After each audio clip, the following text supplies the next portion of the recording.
નમસ્કાર મિત્રો, રાધે રાધે, જય શ્રી કૃષ્ણ મિત્રો. આ 10 ઉપાયો તમારા ભાગ્યને તેજ કરશે અને દરેક કાર્યને ખૂબ જ સરળ બનાવી દેશે. સૌથી પહેલાં દરરોજ સવારે ઉઠીને તમારી હથેળીઓ તરફ જુઓ. રોજ સવારે જ્યારે તમે જાગો છો ત્યારે સૌથી પહેલાં તમારા બંને હાથની હથેળીઓને થોડી વાર માટે જુઓ અને તમારા ચહેરા પર 3 થી 4 વાર લગાવો.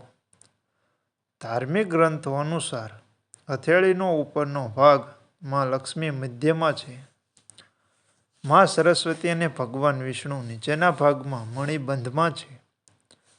તેથી દરરોજ સવારે જ્યારે તમે જાગો ત્યારે તમારો હાથ જુઓ અને ભાગ્ય ચમકે છે. નિયમિત રીતે સૂર્યની પૂજા કરો. બીજું, ગાયને પહેલી રોટલી આપો. સૌથી પહેલી રોટલી જે તમે તવા પર બનાવો છો તે રોટલી માતા ગાયને ખવડાવવી જોઈએ. ધાર્મિક શાસ્ત્રો અનુસાર ગાય માતાને લક્ષ્મીનો સ્વરૂપ માનવામાં આવે છે. તેમાં બધા દેવતાઓનો વાસ છે. જો રોજ ગાયને રોટલી આપવામાં આવે તો બધા દેવતાઓ પ્રસન્ન થાય છે અને તમારી દરેક મનોકામના પૂરી કરી શકે છે. જો તમે ઈચ્છો કે થોડા સમયમાં જ તમારું ભાગ્ય ચમકે તો કીડીઓને લોટ ખવડાવો. કીડીઓને દરરોજ ખાંડ મિશ્રિત લોટ ખવડાવો. આમ કરવાથી તમારા પાપ કર્મો નાશ પામશે અને પુણ્ય કાર્યો થશે અને તે કીડીઓ તમારા સારા કાર્ય માટે ભગવાનને પ્રાર્થના કરવાનું શરૂ કરશે. દેવદેવીઓને રોજ ફૂલોથી શણગારવા જોઈએ. ધ્યાન રાખો કે ફૂલો તાજા હોવા જોઈએ. સાચા હૃદયથી દેવી દેવતાઓને ફૂલ વગેરે અર્પણ કરવાથી તેઓ પ્રસન્ન થાય છે અને જીવનમાંથી દરેક સમસ્યા દૂર થઈ શકે છે. જો તમારા ઘરના બગીચામાં ફૂલ વાવ્યા છે તો સ્નાન કરતા પહેલા તેને તોડી લેવા જોઈએ. કારણ કે સ્નાન કર્યા પછી તોડવાનો અર્થ એ થશે કે ફૂલ તમે પોતાને અર્પણ કરો છો.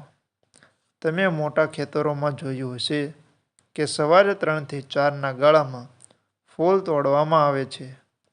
માટે ફૂલ હંમેશા સ્નાન કર્યા પહેલા તોડવા જોઈએ. ઘરને હંમેશા સ્વચ્છ રાખવું જોઈએ. રોજ સવારે ઘરની ઝાડુ કરવી જોઈએ. સૂર્યાસ્ત પછી ઝાડુ ન મારવું જોઈએ.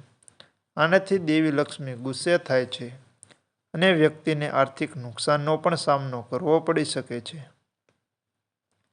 ધાર્મિક ગ્રંથો અનુસાર જે વ્યક્તિ સૂર્યાસ્ત પછી ઝાડુ કરે છે દેવી લક્ષ્મી તે ઘરમાં રહેતી નથી અને ત્યાંથી જતી રહે છે.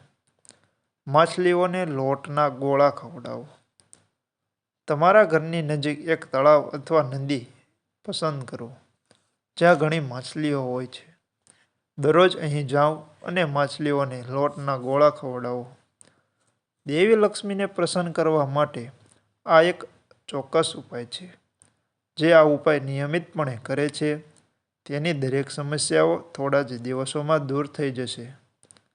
જો તમે રોજ માછલીઓને લોટ નથી નાખી શકતા તો અઠવાડિયામાં એક દિવસ માછલીઓને અવશ્ય લોટ ખવડાવવો જોઈએ.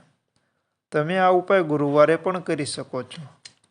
દરરોજ જ્યારે પણ તમે ઘરની બહાર નીકળો ત્યારે તમારા માતા પિતા અને ઘરના વડીલોના ચરણ સ્પર્શ કરીને તેમના આશીર્વાદ લો. આમ કરવાથી તમારી કુંડલીમાં બધા વિપરીત ગ્રહો અસ્ત થઈ જશે. તમારા માટે અનુકૂળ બને અને તમારા માતા પિતાના આશીર્વાદથી શુભ ફળ પ્રદાન કરશે. આવનાર સંકટ ઓગળી જશે અને તમારું કાર્ય પૂર્ણ થશે. પીપળના ઝાડને જળ અર્પણ કરો. સવારે સ્નાન વગેરે કર્યા પછી એક વાસણ અર્પણ કરો. પીપળાના ઝાડને પાણી ચઢાવો. પીપળના ઝાડમાં ભગવાન વિષ્ણુનો વાસ હોય છે. દરરોજ આ ઉપાય કરવાથી ભગવાન વિષ્ણુ પ્રસન્ન થાય છે અને શુભ ફળ આપનાર આ વૃક્ષનું મહત્વ એ વાત પરથી જાણી શકાય કે અર્જુનને ગીતાનો ઉપદેશ આપતી વખતે ભગવાન શ્રી કૃષ્ણે પોતાની જાતને વૃક્ષોની વચ્ચે પીપળ તરીકે વર્ણવી હતી. પીપળાના ઝાડને રવિવાર સિવાય દરરોજ પાણી ચડાવવું જોઈએ. ઘરમાં ક્યારેય ખાલી હાથે ન જાઓ.